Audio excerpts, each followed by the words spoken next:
Hi everyone, in this tutorial I'm going to show you how I did this landscape in Graphite.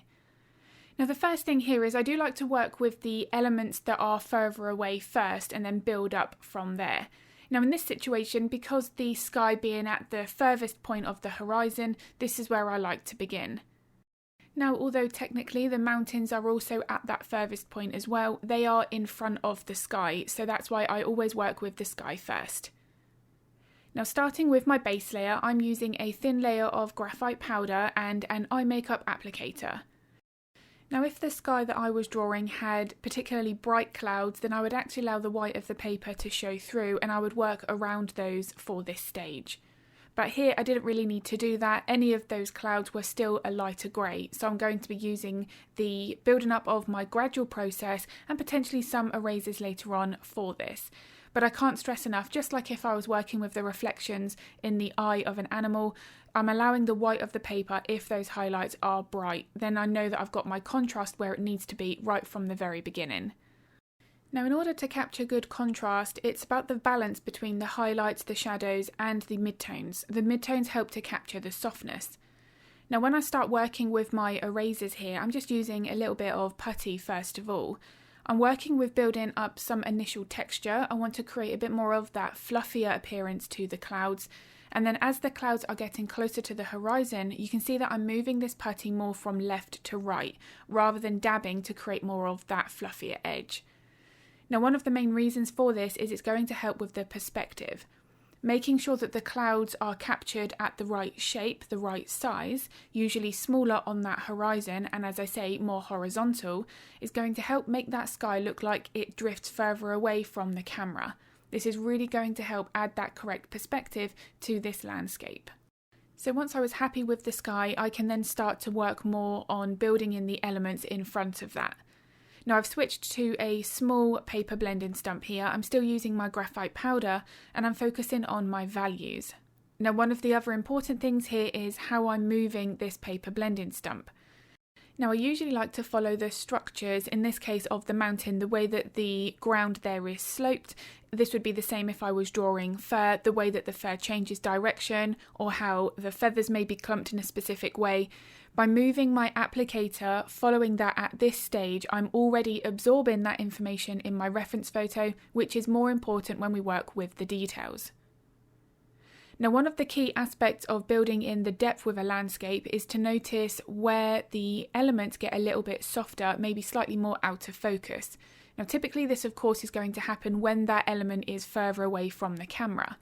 So in this situation here, I'm not trying to capture a lot of detail. I wouldn't be able to see the detail on this mountain if I was stood at this scenery looking across this view. So making sure that I'm capturing more of a subtlety and softness here is a priority. Now something I also just want to continue with that here is this section of these mountains, which again are a little bit closer to the camera compared to the one just behind it. You can see that there is a little bit more indication at a harsher level of detail. It's not full detail, you can't see bushes, you can't see blades of grass or individual bits of snow. But I have indicated it more of my harsh differences between my values. The edges are a little bit cleaner. Whereas the one that we started with there, that is lighter, it just has more of an overall softness. So it's all about assessing this in that reference photo and working with the adjustment of the same sets of techniques and then pushing that a little bit more as we build in more of the midsection to the foreground. Now if this area here was as light as the section previous to that, then this is going to all look on the same level. So by really assessing the values here, this is a massive part of any landscape drawing. Now the other thing that's really important with any landscape or seascape is typically what is further away is going to be lighter in value compared to the foreground. And this is something that I'm going to speak more about later on in the video. But this is also something that's really crucial in maximising that perspective and depth. Now as I'm gradually building my layers here, there is always a degree of softness first, and then I start to define my edges and my contrast as I go. Now a big top tip here for any drawing, it doesn't have to be just landscapes, is to frequently zoom out of your reference photo and make sure that we're getting the values right for that specific area and comparing it to the other elements. What I mean by that is, as I'm starting to build in my darker values at the moment, I'm always then looking at the other darker values in the foreground. Because if I make these shadows on this mountain too dark, then the foreground is not going to be dark enough. So it's always making sure that I'm getting it dark enough for that specific element that I'm working on. And looking at the entire image is one way to properly assess that. Now, something else that makes a big difference to the values is when we add our highlights on top, it will automatically make what's next to it appear darker. Now, the same goes for the other way around. So let's say I've allowed the white of the paper to be visible for my brightest highlights, the clouds for example. If I felt like that still wasn't bright enough, yet I knew I couldn't go any lighter because I've got the white of the paper exposed, then that tells me that I need to darken up what's next to it. So as I'm starting to build in my highlights here on this specific part of the landscape, it's automatically helping to make those darker values appear darker because I'm always adjusting my contrast. Now, it's really important not to force bright highlights where they are not needed. We do want to follow that light source in the reference photo. Now on to the next phase of this drawing, and this is where I'm starting to consider more of the foreground. So this is where more of the detail, my harsher edges, are going to be required. Now before that, as always, I like to start with a good base foundation. I've gone back to using an eye makeup applicator for my graphite powder because this area is a little bit larger. Now when I'm building in my values here, you can see that I'm working around some of the trees that are going to be right up in that very closest aspect of this landscape. So if I was to put my hand out here and touch this, the trees at the lower edge would be technically what I would come into contact with first. So this is how I visualize it when I'm trying to break up my reference photo. Now, despite me blocking in a fairly large area of my base layer, I'm then going back into what is further away first. So on this very midsection of this drawing, you'll notice that I'm starting to indicate at some of those distant trees. Now for this, if I was to add in leaves and more detail, this is going to look less realistic. Instead, I'm keeping more of my shorter vertical lines and getting a variation with my lights and my darks. This is helping to give that indication of groupings of trees that are very small further in that distance. So this is one of those situations where less is more. If I force in more individual looking trees, then this is going to actually bring down that level of realism that I'm trying to achieve. The values here though are still very important. As you can see, I'm building up my layers in stages. Now I don't ever like to work with my darkest value first of all. I might have a very dark shadow, there are going to be some very dark trees in this landscape, but I still always build up my values gradually. There are a couple of reasons for that, but primarily by doing this, I'm able to capture more of those values that I can see in my reference photo. I'm really maximizing the depth, therefore, in the shadows that I'm creating. Rather than just using one pencil, I'm potentially building up 10 layers of graphite. Now, the number of layers that I use, it's very individual to a specific element that I'm drawing. The amount of layers that I would add for a curly fur texture versus something like a Labrador, a landscape versus a seascape, it might vary. But what I do want to capture here is my range of contrast, my values.